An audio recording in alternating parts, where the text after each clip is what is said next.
Investor sekaligus penulis buku Rich Dad Poor Dad, Robert Kiyosaki, kembali menyuarakan pandangan optimistis terhadap emas. Terbaru, ia memprediksi harga emas berpotensi menembus $27.000 AS per ons di tengah tren kenaikan harga logam mulia. Sebelumnya, dalam unggahan di media sosial pada Senin, 26 Januari 2026, Kiyosaki merayakan lonjakan harga emas yang telah mencetak rekor baru di atas $5.000 AS per ons. Ia menyebut, emas berada di jalur menuju target harga jangka panjang yang jauh lebih tinggi, yakni mencapai $27.000 AS. Jika proyeksi tersebut terwujud, harga emas berpotensi melonjak lebih dari 5 kali lipat dari posisi saat ini. Prediksi tersebut menjadikan Kiyosaki sebagai salah satu tokoh paling optimistis terhadap prospek emas di pasar global. Selain emas, Kiyosaki juga menunjukkan keyakinan kuat terhadap harga perak. Dalam sejumlah unggahan, ia menilai perak tengah mengalami perubahan fundamental dalam perannya di perekonomian global. Dikutip dari Finbold, Kamis, 29 Januari 2026, Kiyosaki mencatat, pada 1990, harga perak masih berada di kisaran $5 AS per ons.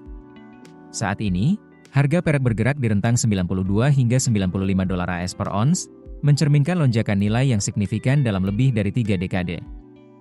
Menurut dia, rally panjang tersebut menegaskan bahwa perak tidak lagi hanya berfungsi sebagai alat tukar dan penyimpan nilai, melainkan telah berevolusi menjadi logam struktural yang menopang ekonomi berbasis teknologi. Kiyosaki pun memprediksi harga perak berpotensi mencapai $200 AS per ons pada 2026. Meski demikian, Kiyosaki mengakui prediksi tersebut bisa saja meleset. Namun, ia menegaskan tetap percaya pada prospek jangka panjang perak, baik sebagai logam industri maupun sebagai penyimpan nilai. Target harga emas dan perak yang disampaikan Kiyosaki tidak terlepas dari pandangannya yang konsisten mengkritik sistem mata uang fiat. Ia berulang kali memperingatkan bahwa pemerintah mencetak apa yang ia sebut sebagai uang palsu atau fake money, sementara inflasi terus menggerus nilai real uang tunai.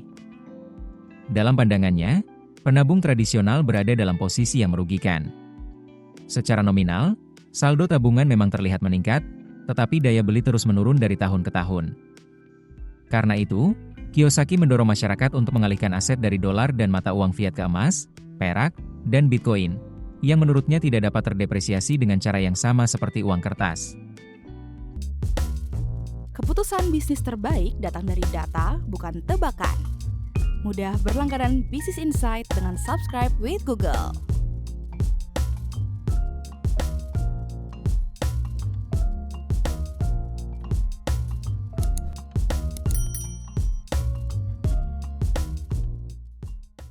Download aplikasi Kontan sekarang di App Store atau Play Store.